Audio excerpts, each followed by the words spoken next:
The other big talking point post-COVID is definitely medical tourism, medical value tourism. There's so much of an impetus from the government as well on it. And companies or hospitals are looking at capex, which is catered to inflow of patients from abroad. Where does it stand as a percentage of sales? How bullish are you on it as a prospect? People have always measured it as a percentage of sales. So we should close the year with 7%. But having said that, the absolute revenue coming from international patients has actually grown over 19% over 2020 when it was peaked. So in absolute terms, there has been an increase. And I think the potential is to go to 20% of revenue.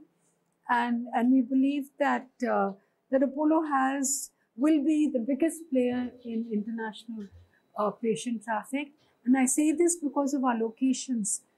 In 2 years, we'll open our Gurgaon facility. We have Delhi, Gurgaon, Bangalore, Hyderabad, Chennai, and Ahmedabad. Being located in all of these centers is bringing us patients from across the world. Acquisitions, would you look at acquisitions just to fuel that aspect of growth? You have made smaller acquisitions, but something larger, any kind of pipeline you can share with us? I think any acquisition that is value accretive makes sense to us. So we did Gurgaon, which is brownfield. We're setting up a hospital of the future in OMR in Chennai. So clearly we are expanding our footprint. We're adding 2,000 beds in the next 4 years.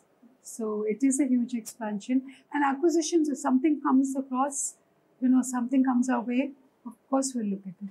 Are you looking at acquisitions in the diagnostic space? Considering what has taken place, you all have big plans in diagnostics. Yes. You all are looking at around 500 crores in terms of revenue, probably scaling up to around 1,000 odd crores in 3 years as well. Are you going to do that organically because of the competition? It's so easy and scalable, the diagnostic business, that you really don't have to make big acquisitions. It's like pharmacy. We only did one acquisition, but we have 5,000 pharmacies and we are the largest player. So I think in diagnostics, maybe some small acquisitions the team might make. And the reason we do this is because economies of scale. We're setting up a very high-end genetic lab in Hyderabad.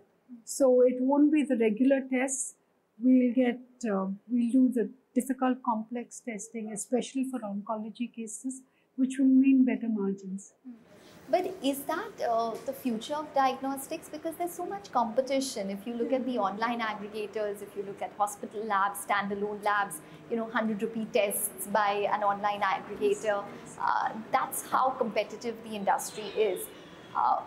What is your sense in terms of whether or not that's going to be lucrative at the end? I think we've always differentiated ourselves by a clinical offering. Like I said, we will be a player at scale in diagnostics, but we will have all the high-end testing, and that will give us some margins. So currently we're at 13% in the diagnostic business, which is a healthy margin. But I think moving on with us opening out at scale, having created these labs, we have more than 2,000 touch points.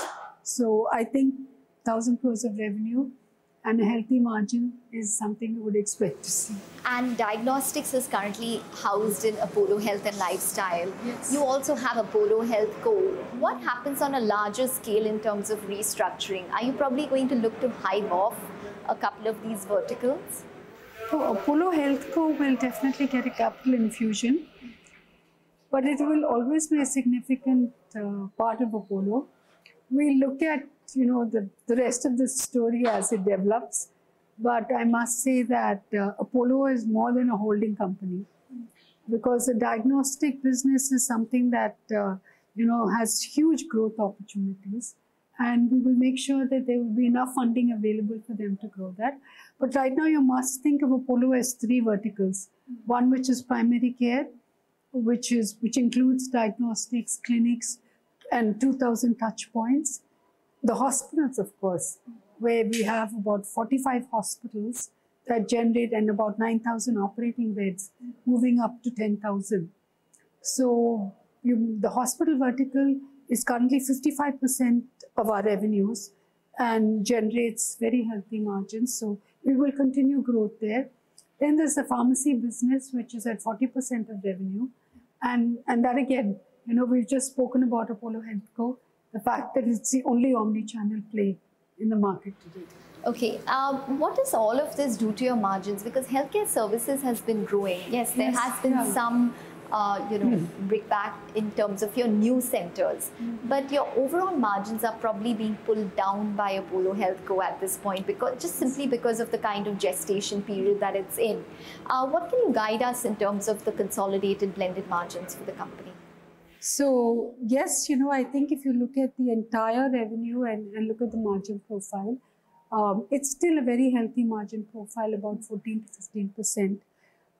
With the hospitals coming in with very strong margins, and we closed last quarter with 24.6, and we will see another 150 basis points improvements coming from the hospital.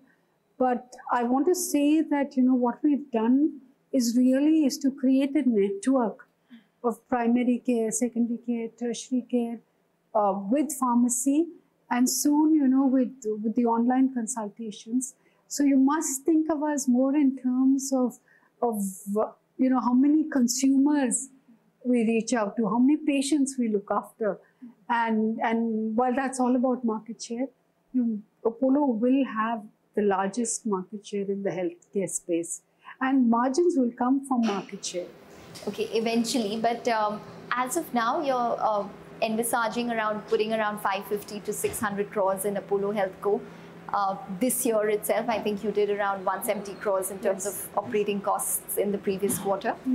So does that scale up next year, or does that sustain? That is, there could be another 100 crores that they might need. But if the capital infusion comes, they won't really need it.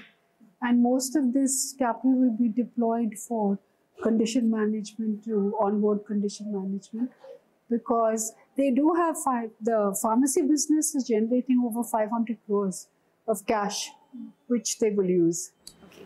Eventually, there'll be a simplification in terms of the kind of model that you have. You want to be a 360-degree, player in the healthcare space, offering services across verticals. Eventually, there will be some simplification in terms of the structure. I think right now we must think of these three as the pillars, and I think all of it comes from both a patient perspective and a stakeholder perspective. So I think we'll align ourselves with what is first good for the patient, and second what is good for our stakeholders. There's been some concern with regards to CCI probes on a couple of hospital companies. Where do things stand? Have you all replied to the government? Have you all reached out? Yes. We have, and that was only for Indraprastha. I think there was a lot of miscommunication that it went across the Apollo system. I think it was a very Delhi-focused CCI, and I'm quite confident that we've done the right thing. Ms. Reddy, if we have to end this conversation with a larger scale or a larger picture of Apollo, say we have to have this conversation 2 years down the line or 3 years down the line, where do you see Apollo? What is your vision?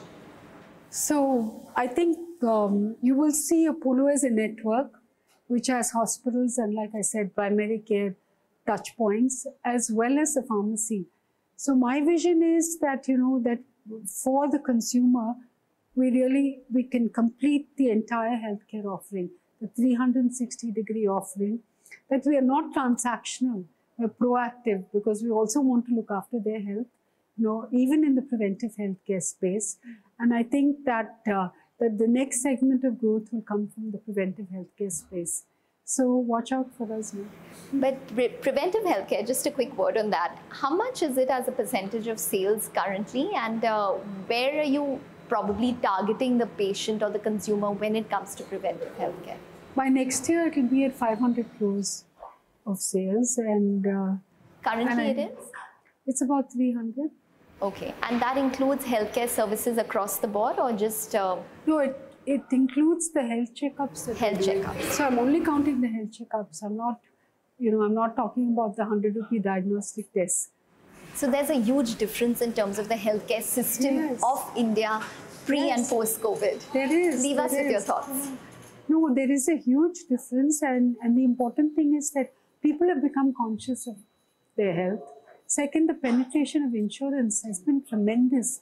In our payer mix, it's increased by 20%. So this gives people access into the healthcare system, and they're looking for quality healthcare. And I'm glad that we are there to provide it in every form and every format. Okay, Ms. Reddy, it's been a pleasure. Thank you very much for joining in and talking to us. My pleasure.